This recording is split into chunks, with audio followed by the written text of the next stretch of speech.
si alguien por encima de mí me puede decir cómo hacer las cosas, mucho, mucho mejor.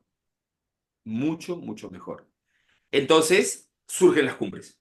O sea, la ONU, o sea, ten en cuenta, estamos hablando de los 90. Otro fenómeno importante, se cayó el muro.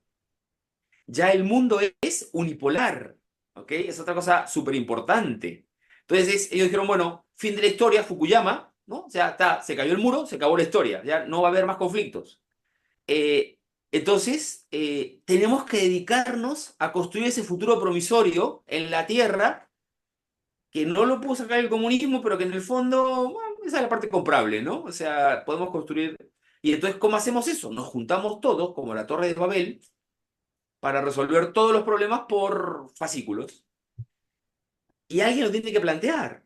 Entonces, ahí lo que también se da es el alejamiento de los supuestos representantes de las bases. El alejamiento del delegado de Tumbuctú, de, no sé, Burundi, de Italia, de España, en esas cumbres. Porque además, ¿quién puede dedicarse a hacer un documento en, no sé, 50 idiomas que tenga esta arquitectura? Un tipo que sabe. O sea, a mí, siendo filósofo y estando en esto me abruma a veces. Y yo, sabes que ya está, me dedico a otra cosa. Porque la verdad es que leerlo da una pereza. Pero claro, cuando tú haces diálogo multilateral, hay que reconocer que tienes que tener esa capacidad de conformar a todos, de ser medio neutro, etcétera, etcétera. Entonces finalmente dices, hazlo tú, tío. Hazlo tú a un grupo X que entre la soberbia y el empoderamiento de ser los que leyeron, de los que saben idiomas, de los que han estudiado más derecho, sociología, demografía, etcétera, etcétera, terminan sintiéndose como seres superiores. O sea, ustedes eh, no se preguntan qué hace un funcionario de la ONU cuando termina de trabajar en la ONU. Lo Se, mismo, se ¿no? desconecta como una computadora, se desconecta, o sea, lo ponemos en stand-by. No, se va al bar a tomar un trago como cualquiera, pero va solo. Porque tú estás en tu casa, tú lo mandaste a él, ¿no es cierto? O sea, un gringo que va a Ginebra, un suizo que va a Nueva York, y ni te digo latinoamericanos, etcétera, etcétera, están solos, están solos. Entonces, la fórmula perfecta, o sea, que esto de la tormenta perfecta se puede ver en diferentes ángulos. O sea, esos tipos tienen que escribir esto para nosotros, supuestamente para representarnos, lidiando con otras culturas muy cercanas, y cuando apaga la luz está solo. Entonces se deshumaniza mucho, se deshumaniza mucho. O sea, de ahí a, mira, el que me da más, yo hago esto, y entonces viene el tipo con el dinero, va, no sé qué. Pero si te fijas, no, ese señor no lo construyó el magnate, ¿no? Soros. No, no. Soros lo encontró en el camino, le dio la pasta para que éste produjera esa maldad sofisticada, vamos a decir así. ¿Te das cuenta? Entonces, por eso digo, no es solo, no es Bill Gates solo, no es, no sé, imagínense, el Club Bilderberg, me da igual, me da igual. Es una serie, una confluencia de cosas que si no las analizamos multifactorialmente, vamos a tener una idea totalmente equivocada, sobre todo de la solución. O sea, la solución no es quitarle el dinero a Soros.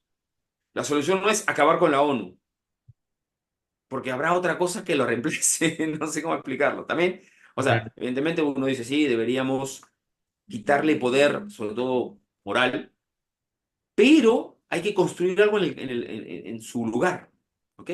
Entonces ese sería el contexto de las grandes cumbres. Las grandes cumbres van planteando, ya dije, la agenda de género, la agenda abortista, control natal, también con el tema de las casas, la agenda ecologista. Y a partir de eso se empiezan a hacer cumbres de recuerdo. El Pekín más 5, Pekín más 10, Pekín más 15, etcétera, etcétera, donde se van haciendo documentos cada vez más sofisticados. Y entonces la ONU empieza a creerse algo que se llama la gobernanza mundial.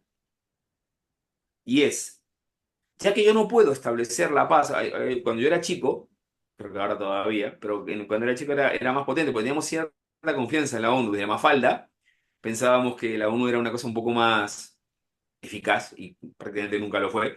Pues decíamos, si tú tienes un conflicto con un vecino regional, tráete a la ONU y tienes la guerra segura. porque no lograban establecer la paz con nadie.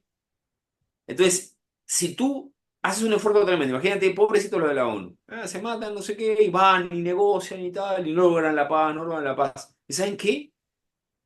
El problema no soy yo, el problema son todos estos imbéciles que han trazado esas rayas llamadas fronteras.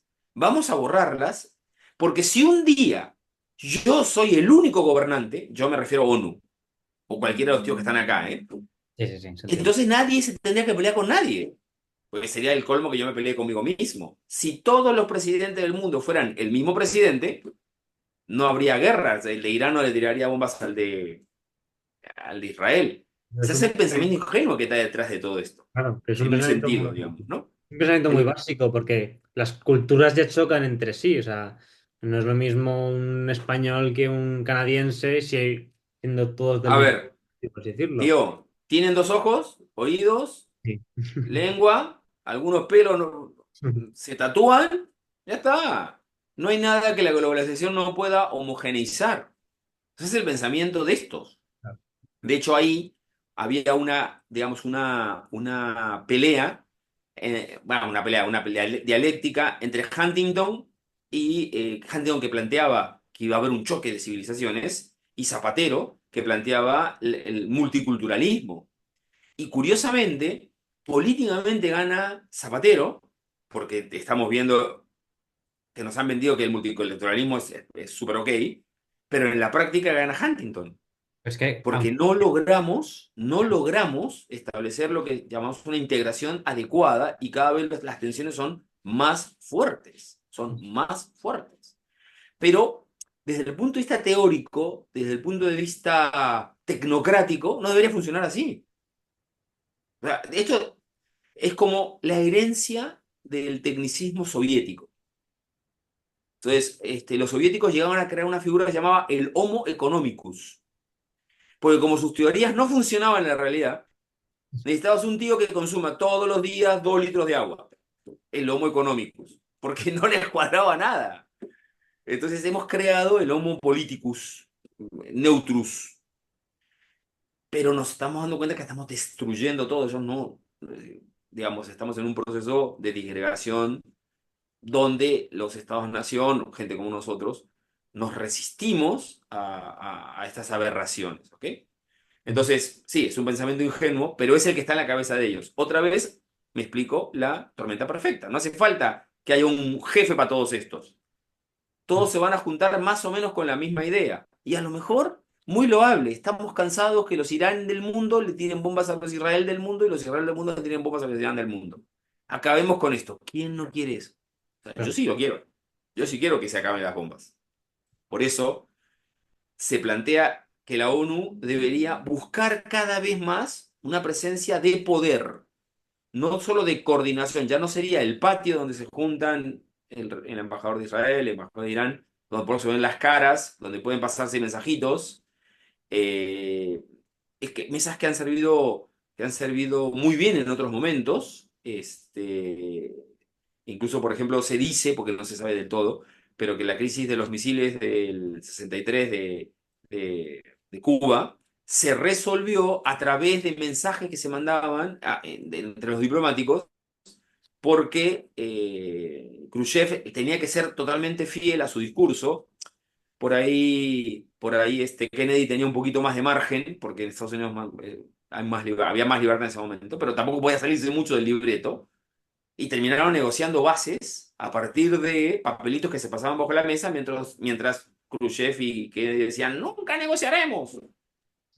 Necesitaban ese espacio, lo necesitaban porque, bueno, habían creado las condiciones para no poder hacerlo abiertamente, pero tenían que hacerlo porque si no se iba todo al tacho mal. Entonces lo libraron, ¿no?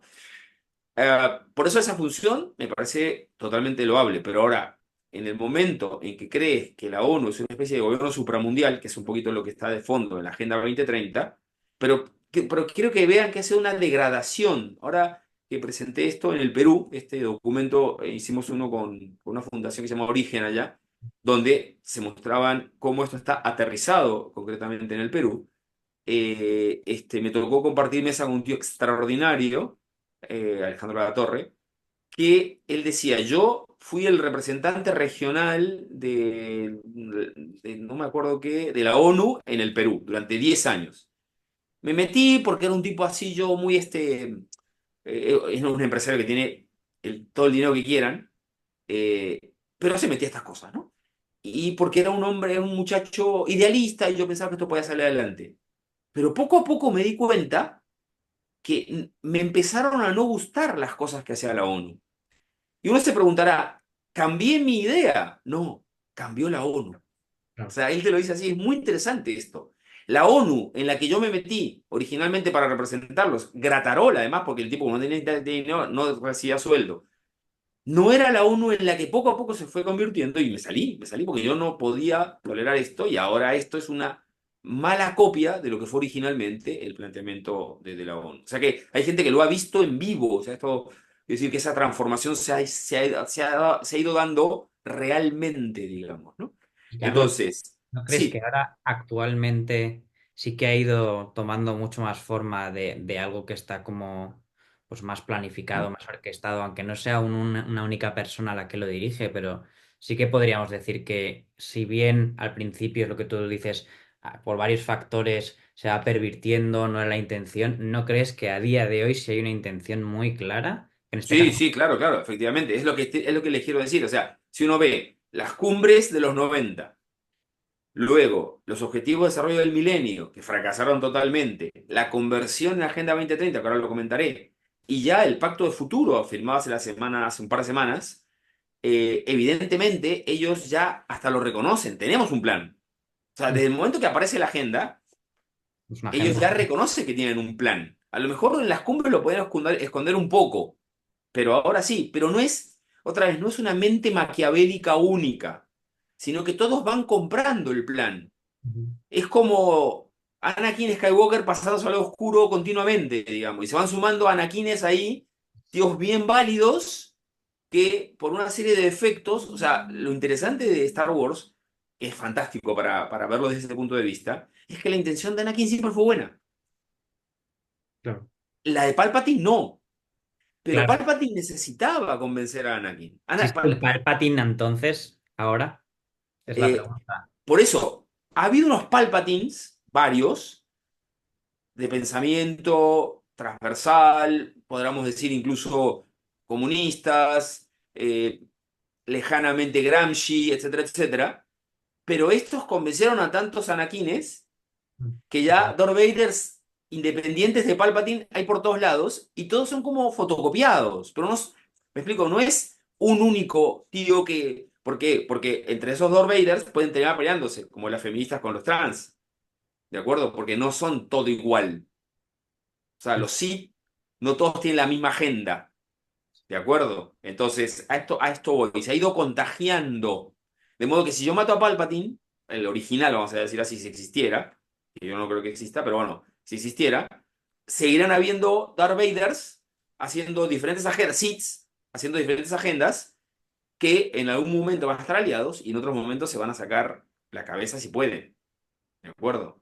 Pregunta perfecta. Esta confluencia creo que nos ayuda a entender mejor lo que está sucediendo. ¿Por qué? Porque si hubiera un solo Palpatine, matas a Palpatine y se cae el imperio. Eso no va a pasar. Eso no va a pasar. ¿Te dan cuenta? Porque ya es un veneno que se ha ido contagiando a muchos Sith.